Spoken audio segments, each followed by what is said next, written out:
Hello friends, শিবরাত্রির দিনের প্রথম পার্টের মিনি ব্লগে তোমাদের সাথে শেয়ার করেছিলাম আমাদের ফার্স্ট প্রহরের জল ঢালা কমপ্লিট হয়ে গেছিল। এবার তার পরের পার্টগুলো তোমাদের সাথে শেয়ার করব। প্রথম প্রহরের জল ঢেলে নেওয়ার পরে যাতে আমাদের নির্জলা না থাকতে হয় তার জন্য একটু চরণামৃত খেয়ে নিয়েছিলাম, কারণ ভীষণভাবে গলা শুকোচ্ছিল। তারপরে আমরা একটুখানি যাতে এনার্জিটা আমাদের লো না হয়ে যায় তার জন্য আশেপাশে ঘুরে নিচ্ছিলাম, আর সাথে কিছু রাস্তার কুকুরদের খাইয়েও নিয়েছিলাম।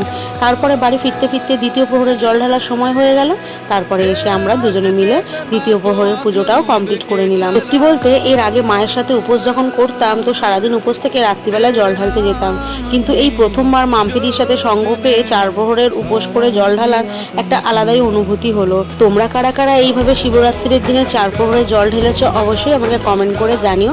আর ভিডিওটা যদি তোমাদের ভালো লেগে থাকে তাহলে একটা লাইক, কমেন্ট, শেয়ার, চ্যানেলটাকে সাবস্ক্রাইব করতে ভুলো না। আর এর পরের পার্টগুলো তোমাদের সাথে শেয়ার করব পরের ভিডিওতে। চলো ততক্ষণের জন্য টাটা, আবারও দেখা হবে।